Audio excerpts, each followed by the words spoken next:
고가주택이 많은 지역일수록 이거에 대해서 예민한 겁니다. 서울이 지금 난린 거예요. 사실 서울은 제가 이따 말씀드릴 거지만 2026년 현재 아파트 평균 매매가가 13억이거든요. 평균적으로 그 정도니까 굉장히 많은 주택이 지금 이 예외 이 12억 초과하는 과세 대상에 해당이 된단 말이에요. 1세대 1주택도. 그래서 지금 서울에서 굉장히 이게 핫한 겁니다. 그러면 장기보유 특별공제에 대해서 알아보려면 이제 요 부분을 싹 도려내가지고 요거에 대해서 얘기를 하면 되겠죠. 집 오래 가지고 있어도 세금 안 깎아준다고? 예, 요즘에 이것 때문에 아주 모든 부동산 이슈가 다 집어삼켰습니다. 이게 투표를 올렸는데 두 번째, 보유보다 거주, 비거주 1주택자 장특공 폐지. 이 장특공이 완전히 지금 난리죠. 요거를 추진한다. 그럼 이거를 추진하게 되면 어떻게 될까? 요거에 대해서 여러분들이 굉장히 많이 궁금해 하셔가지고 요걸로 준비를 했고요. 장기 보유를 했을 때의 양도세 대상 금액을 공제해준다. 이게 장특공입니다. 장기 보유 특별공제의 줄임말이고요. 내용은 장기 보유했을 때 양도세 대상 금액을 공제해서 양도세를 줄여준다. 이거거든요. 근데 그거를 없애거나 줄이거나 하여튼 손을 보겠다 이런 말이 나오는 거예요. 즉 세금을 더 내게 하겠다. 소식들이 전해지고 있어서 사람들이 굉장히 지금 혼란스러워하고 있고요. 요즘에 이 콘텐츠를 좀 다른 데서 어떻게 하는지 봤는데 세부적인 내용이나 효과 같은 거에 대해서 있는 그대로 전달하기보다는 그 분위기적으로 그냥 사람들이 딱 그 공포나 분노나 이런 거가 느껴지는 콘텐츠들이 많더라고요. 그런 거를 오히려 이제 부각시키는 콘텐츠들이 많아서. 근데 여러분들은 다들 합리적이고 이성적이시잖아요. 제가 일단 현재 상황이 진짜 어떤 건지, 그리고 실행하게 됐을 때 부동산 시장에 어떤 일이 벌어질지를 분석을 하고 좋은 결정을 도와드리는 콘텐츠를 한번 준비를 해봤습니다. 다른 데서 보신 콘텐츠랑 좀 다를 거예요. 자, 장기보유 특별공제가 뭐고 도대체 뭐가 문제냐? 일단 이거부터 봐야겠죠. 도대체 장기보유 특별공제가 뭐냐? 너나님 좀 전에 장기보유 특별공제 뭔지 설명하셨잖아요. 근데 그렇게 애매하게 말고 실제로 좀 세부적으로 진짜 규정이나 세법 규정이나 이런 것들을 확인을 하면서 좀 더 우리가 체감할 수 있게 알아보는 시간을 먼저 가지겠습니다. 1주택의 과세 체계를 여러분들이 먼저 아셔야 돼요. 여기서부터 출발을 하는 거거든요. 제가 아주 알아듣기 쉽게 설명을 한번 해보겠습니다. 1세대 1주택자들에 대해서고요. 이분들도 세금을 냅니다. 네? 노나이님 1세대 1주택이 세금을 낸다고요? 네, 맞아요. 그분들이 세금을 내기 때문에 그 과세 대상 금액을 공제해준다는 장특공이 존재하는 거잖아요. 그죠? 그래서 많은 분들이 비과세로 알고 계시지만 세금을 냅니다. 그러면 비과세는 언제 받고 세금은 언제 내는지를 봐야겠죠. 자, 원칙은 비과세가 맞습니다. 집을 하나 사서 살고 있다가 다른 데로 이사 갈 때 여기서 중간중간 세금을 뜯어가면 어떻게 되겠어요? 그러면 내가 이사를 못 가겠죠? 그죠? 이사 가는데 오히려 못한 집으로 가게 되거나 이런 일이 생기니까 그런 일이 생기지 않도록 원칙적으로는 비과세를 합니다. 다만 매도 시점에 조정 대상 지역에 있는 주택인 경우에는, 그리고 2017년 8월 2일 이후에 취득을 했다면 2년 이상을 거주해야만 비과세를 받습니다. 전기간은 아니고요. 2년 이상을 거주하면. 근데 예외적으로 과세하는 경우가 있는 거예요. 그러면 이 예외와 원칙의 기준이 뭐냐? 그럼 바로 양도가입니다. 그 양도하는 가격이 12억이 안 되는 주택은 그냥 다 비과세입니다. 그게 지역이 어디고 이런 건 상관이 없고 다 비과세고요. 예외적으로 과세가 되는 거는 12억이 넘는 가격에 내가 팔았을 때입니다. 이런 것들에 대해서 과세를 하는 거고요. 그러면 너무 억울하다. 그렇지만 12억 초과분에 대해서만 과세를 합니다. 그래서 그러면 어떻게 적용이 되느냐? 장특공이라는 거는 세금을 낼 때 그 세금 내의 대상 금액을 공제해 주는 거기 때문에 세금을 안 내는 비과세에는 해당이 없는 거예요. 그러니까 이런 경우에는 해당이 없는 논쟁입니다. 일단 이런 부분을 여러분이 아셔야 그러면은 12억이 안 넘는 거는 상관이 없는 거네? 라고 생각을 하실 수가 있는데 지금 그런 거에 대한 논의가, 이 정보가 하나도 전달이 안 되니까 사람들이 패닉인 거거든요. 비과세에 해당되는 거는 장특공 적용에 해당이 없는 거예요. 근데 이건 당연히 적용을 하겠죠. 자, 세부적인 적용 내용은 제가 좀 이따 보고, 그럼 이런 제도로 인해서 벌어지는 특징이 뭐냐? 양도가가 12억이 넘는 부분이 많은 고가주택은 영향이 크겠죠. 예를 들어서 50억짜리 집이에요. 12억 초과분이 38억이잖아요. 그러니까 그거에 대해서 세금을 내야 되기 때문에 그렇게 고가주택이 많은 지역일수록 이거에 대해서 예민한 겁니다. 서울이 지금 난린 거예요. 사실 서울은 제가 이따 말씀드릴 거지만 2026년 현재 아파트 평균 매매가가 13억이거든요. 평균적으로 그 정도니까 굉장히 많은 주택이 지금 이 예외 이 12억 초과하는 과세 대상에 해당이 된단 말이에요. 1세대 1주택도. 그래서 지금 서울에서 굉장히 이게 핫한 겁니다. 그러면 장기보유 특별공제에 대해서 알아보려면 이제 이 부분을 싹 도려내가지고 요거에 대해서 얘기를 하면 되겠죠. 이제 여러분들 정리가 되셨죠? 우리가 지금부터 얘기하는 거는 12억이 넘는 주택에 대한 장기보유 특별공제, 이거에 대한 폐지 논란에 대해서 얘기를 해보도록 하겠습니다. 자, 그럼 장기보유 특별공제가 뭐냐? 장기보유 특별공제가 뭐냐면 이거는 제가 여러분들의 이해를 돕기 위해서 세 개의 개념으로 구분을 한 거고요. 뭐 세법이나 이런 데 있는 용어는 아닙니다. 근데 제가 구분을 한 거예요. 이해하기 쉽게. 먼저 세 개로 구분을 했습니다. 자, 완전 실거주라는 개념을 제가 여러분한테 말씀을 드릴게요. 이거 뭐냐면 1세대 1주택인데 내가 사는 순간부터 파는 순간까지 전부 다 거기서 실거주를 한 겁니다. 그게 완전 실거주예요. 그러니까 진짜 완전 실거주. 직관적이죠? 그죠? 이런 경우가 있을 거고요. 일부 실거주가 있을 겁니다. 예를 들어서 내가 사서 처음에 살다가 이사해서 또 어느 정도는 갖고만 있었던 그런 일부 실거주 1세대 1주택이 있겠죠? 그죠? 그리고 비거주 1세대 1주택이 있습니다. 이건 뭐냐면 사놓고 살지 않았던 거예요. 이렇게 구분할 수 있겠죠. 이 셋 중에 하나입니다. 무조건 1주택자는. 이걸 좀 더 구체적으로 정의하면 아까 말씀드린 것처럼 계속 실거주한 주택 중에 아까 제가 12억 초과 양도주택만 해당이 된다고 했죠? 이런 것들입니다. 이런 것들. 그 다음에 일부 실거주는 2년 이상 전기간, 보유했던 전기간보다는 미만으로 실거주한 주택입니다. 이해되시죠? 예를 들어서 10년을 갖고 있었는데 5년을 살고 5년은 보유만 했다, 임대만 했다. 이러면 일부 실거주 1세대 1주택이 될 거고요. 비거주는 2년 미만입니다. 그러니까 완전히 안 산 건 아니지만 2년을 안 살면, 2년만큼을 안 살면 비거주로 정의를 하는 겁니다. 요렇게 지금 구분이 되어 있어요. 이해되시죠? 자, 그러면 이거는 장기보유 특별공제 어떻게 적용하고 있느냐? 기존에 보유기간하고 거주기간을 나눠서 공제를 해주고 있었어요. 얘도 마찬가지고요. 얘는 아예 거주기간은 공제를 아예 안 해줍니다. 왜? 너무 억울한 거 아닙니까? 저는 1년 8개월을 거주를 했단 말입니다. 그러니까 1년 8개월은 거주 안 했다고 보는 겁니다. 아시겠어요? 세법상 우리는 2년 미만은 비거주로 볼 겁니다. 아시겠어요? 보유기간만 공제를 하는 거죠. 그럼 어떻게 공제율이 적용이 되냐면 보유기간하고 거주기간 최대 10년간, 이 경우에는 완전 실거주니까 그냥 연간 8%입니다. 보유하고 거주 이렇게 따로 40% 하거든요. 그래서 1년을 만약에 3년 이상을 보유해야 돼요. 근데 그래서 만약에 내가 3년을 보유하고 3년을 거주했다. 그러면 연간 4%씩이거든요. 그러면은 보유 12%, 거주 12%에서 24%를 공제를 받게 되는 겁니다. 이해되셨죠? 자, 일부 실거주는 연간 4%, 최대 10년. 이거는 제가 연간 8%라고 한 거는 어차피 보유기간이랑 거주기간이 같으니까 연간 8%고, 이거는 보유하고 거주를 따로 떼어서 계산을 하는 겁니다. 예를 들어서 내가 4년을 보유하고 있었는데 2년만 거주를 했다. 그러면 보유에 대해서는 4 곱하기 4에서 16%, 거주에 대해서는 4 곱하기 2에서 8%, 그래서 24% 공제가 되겠죠. 이해가 되시죠? 그리고 비거주 같은 경우에는 공제율이 또 낮습니다. 이거는 최대 15년간 공제를 해주고요. 연간 2%밖에 안 해줘요. 그래서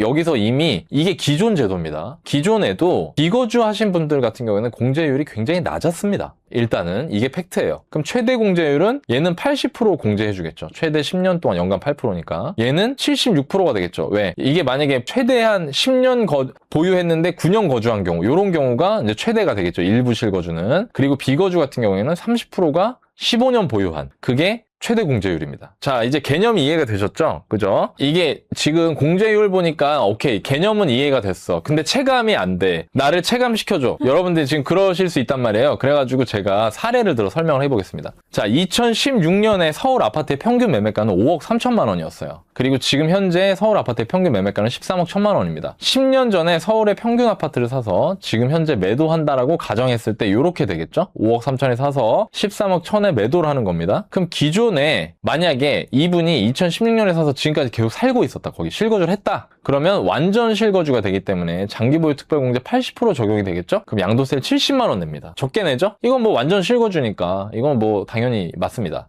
자, 기존에 일부 실거주 5년 동안만 부분적으로 일부만 실거주한 경우에는 장기보유 특별공제가 60%가 적용이 됩니다. 왜? 10년 보유 40%에 5년 실거주 5, 4, 20 해가지고 60%가 적용이 되고요. 그렇게 되면은 양도세 계산했을 때 253만 원이 됩니다. 그리고 비거주 장특공, 비거주 한 번도 거주를 안 했다, 이 사람이. 그러면 보유한 기간은 연간 2%씩 10년 보유했죠? 10년? 그러니까 20%를 적용해요. 그럼 양도세가 685만 원이 나오는 겁니다. 그러니까 이게 기존이에요. 무슨 얘기냐면 지금도 거주를 안 한 사람은 거주한 사람 대비해서 세금이 거의 10배가 많은 겁니다. 원래는 70만 원 내는 건데 거주했으면 700만 원을 내니까요. 자, 세금의 배율로 치면은 10배지만 금액으로 치면 서울 아파트의 이런 매매가 상승이나 이런 걸 고려했을 때 세부담이 많았던 건 아니라고 생각하는 것 같아요. 사람들이. 이 정책을 얘기하시는 분들은. 근데 이걸 만약에 폐지한다. 지금 논의되는 게 이걸 폐지하겠다는 거잖아요. 근데 제가 이따 뒤에서 얘기할 거지만 일부 실거주자들의 거주 부분도 폐지하는지, 이거는 제가 보기에 폐지한다고 하면 요거는 당연히 하려고 할 것 같고요. 비거주니까. 일부 실거주한 사람들의 거주 이 부분도 폐지를 할까? 그게 참 논란이에요. 그리고 그런 거에 대한 가이드라인이 없어요. 그러니까 사람들이 더 지금 혼란스러운 건데, 만약에 저는 폐지한다고 가정을 하고 계산을 다시 해봤어요. 5년 부분 실거주한 사람이 장특공을 장기보유 특별공제의 거주 부분이 폐지가 된다고 하면 보유한 것만 인정이 되겠죠. 40%. 그러면 양도세가 469만 원으로 늘어납니다. 그러니까 원래 253만 원 내던 사람이 469만 원으로 늘어나는 거예요. 그리고 만약에 비거주 장특공을 폐지한다. 그러면 이 사람은 보유만 했으니까 이거 싹 다 폐지잖아요. 그럼 빵 프로입니다. 세금이 1,030만 원으로 기존의 685만 원에서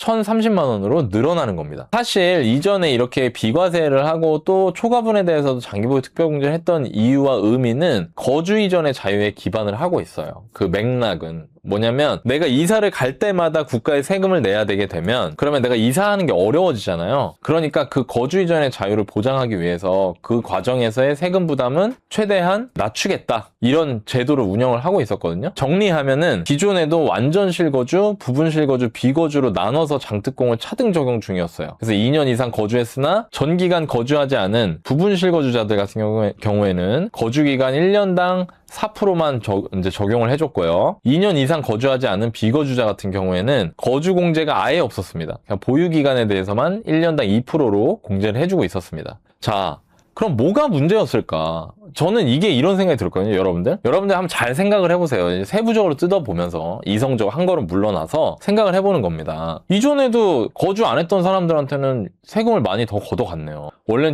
거주한 사람은 70만 원 내는데 5년만 거주한 사람은, 절반만 거주한 사람은 250만 원으로 거의 3배 반을 냈고요. 하나도 거주하지 않은 사람은 10배를 냈어요, 이미. 근데 도대체 이게 뭐가 문제일까? 라는 거죠. 대체 뭐가 문제였던 걸까? 이거에 대해서는 저 개인의 의견이 아니라 지금 이 이슈를 제기하고 계신 분들이 하시는 얘기를 한번 제가 해보겠습니다. 보유만 한 집에 장기보유 특별공제 자체를 해줄 이유가 있습니까? 이거예요. 세금을 실거주자 대비해서 더 걷던 거 이런 거 말고요. 보유만 하고 있던 집에 특별공제 자체를 해줄 이유가 있나요? 인 겁니다. 네, 요런 주장이에요. 논거가. 아까 제가 말씀드린 것처럼 기존 완전 실거주가 아닌 경우에 부분 실거주일 때는 거주보유 각각 4%씩, 그리고 비거주 같은 경우에는 보유 2%씩 이걸 공제를 적용하고 있었잖아요. 근데 이거 자체가 안 해주는 게 맞지 않습니까? 거주를 안 했는데. 이 논리인 겁니다. 이해되시죠? 이게 맞다 틀리다를 떠나서 이 논리인 거예요. 한번 들어보자 이겁니다. 근데 논의의 본질은 뭐냐면, 실거주를 하지 않거나 아니면 실거주 기간이 짧은 경우에 30%에서 40% 정도만 해주는 이 보유 공제가 기존의 과도한 혜택이라고 주장하시는 분들은 이거에 대해서 찬성을 하는 거고요. 반대하시는 분들은 이걸 폐지했을 때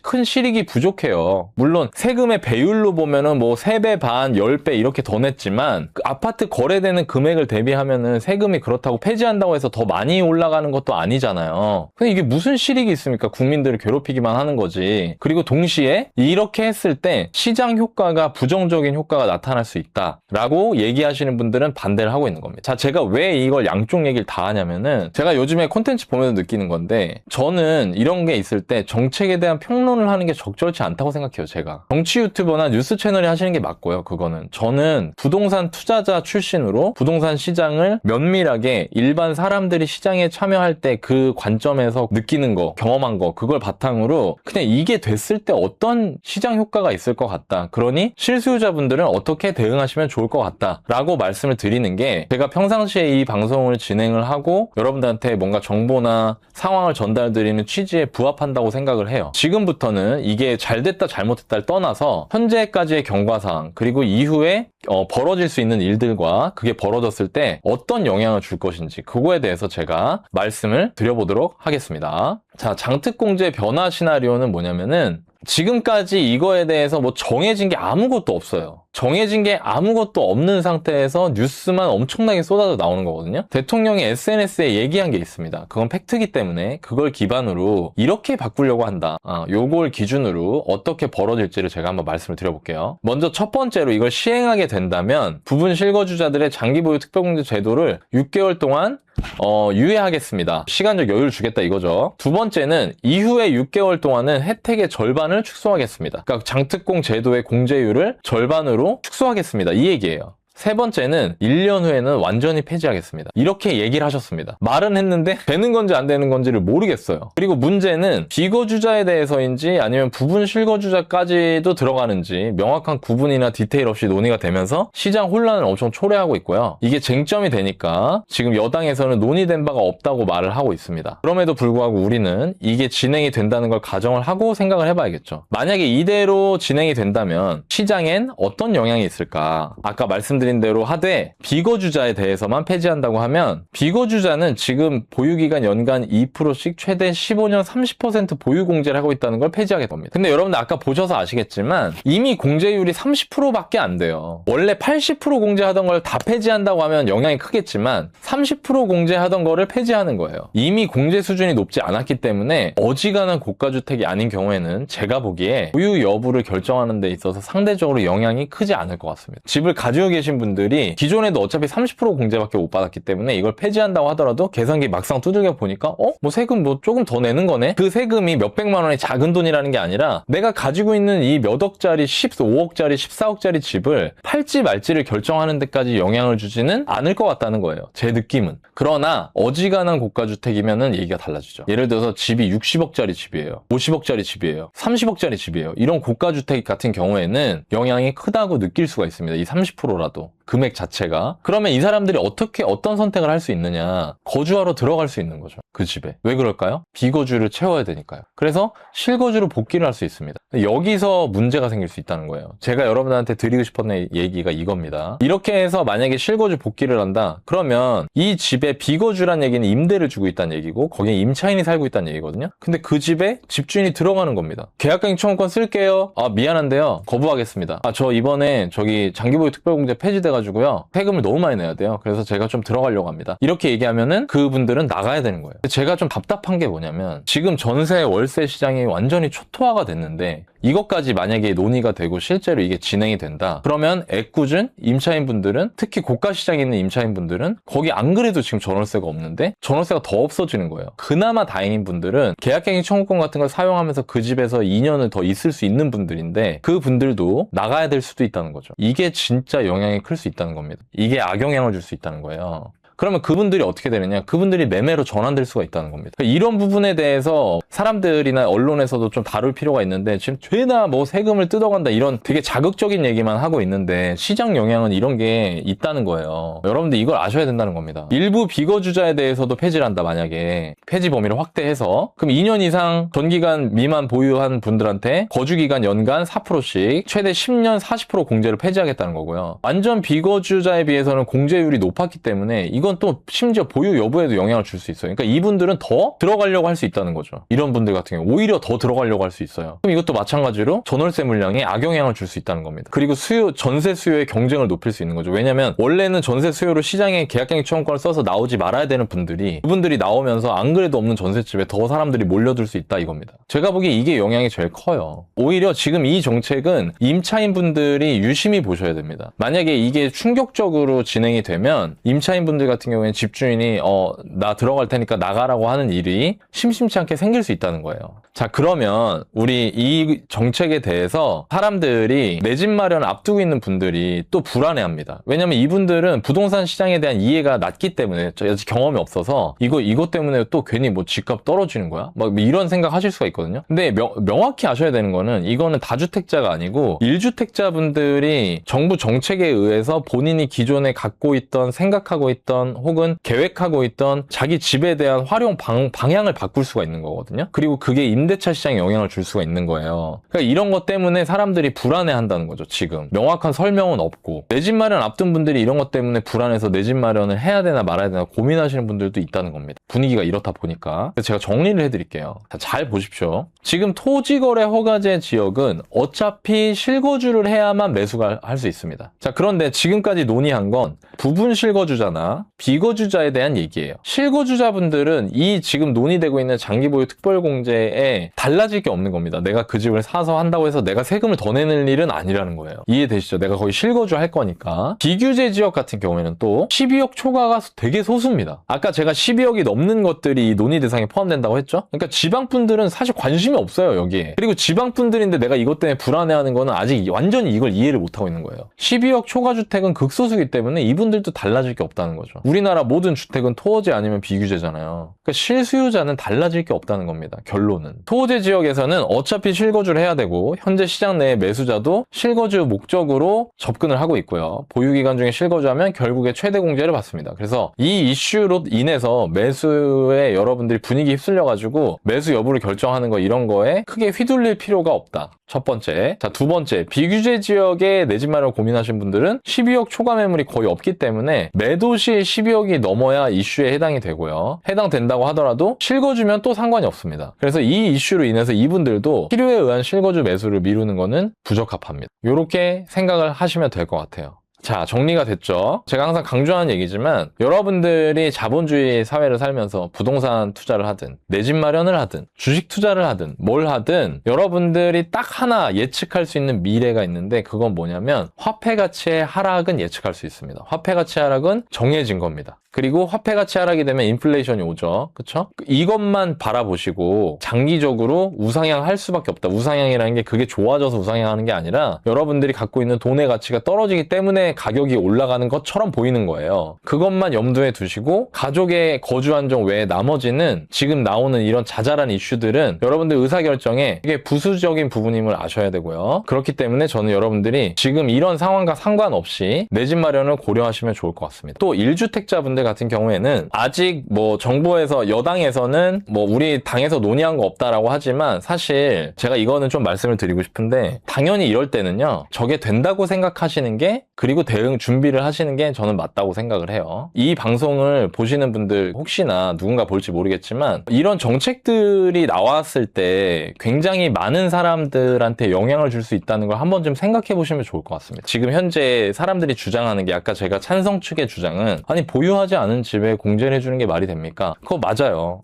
얼핏 들으면 맞는 말입니다. 그러나 시기가 있다는 거예요. 지금 이렇게 전세난 월세난이 심각한데 임대차에 영향을 줄 수 있는 정책을 그런 효과나 어떤 파급력을 고려하지 않고 그냥 막무가내로 밀어붙였을 때는 굉장히 많은 분들이 혼란스러워 할 수 있기 때문에 그런 거를 좀 고려해 주시면 좋을 것 같고요. 보시는 여러분들도 잘 보세요. 나한테 상관이 없는 얘기일 수도 있어요. 그냥 무조건 이게 감정적으로 하시는 것보다는 지금 이런 콘텐츠를 잘 보시고 이게 12억이 넘는 주택들에 대해서 해당이 되는 거고 부분 실거주자도 장특공을 폐지할지 비거주자만 장특공을 폐지할지 이런 건 아직 나온 게 없구나 이 정도로 생각을 하면서 이성적으로 판단을 해보시는 거를 권해드리고 싶습니다. 오늘 콘텐츠가 요즘 여러분들 제가 이런 콘텐츠 보면서 많이 헷갈려 하시는 분들이 많아가지고 세부적인 내용을 알아야 하는데 좀 차분해지잖아요. 그런 목적으로 준비를 했고요. 여러분들 주변 분들 중에 지금 이 내용 때문에 혼란스러워 하시는 분들이 있다라고 하면 그분들한테 이 내용을 공유해 주시면 그분들도 내용 상황에 대해서 이해하시는 게 좀 쉬워질 것 같습니다. 오늘 콘텐츠가 여러분들한테 도움이 되었으면 좋겠습니다. 오늘은 여기까지.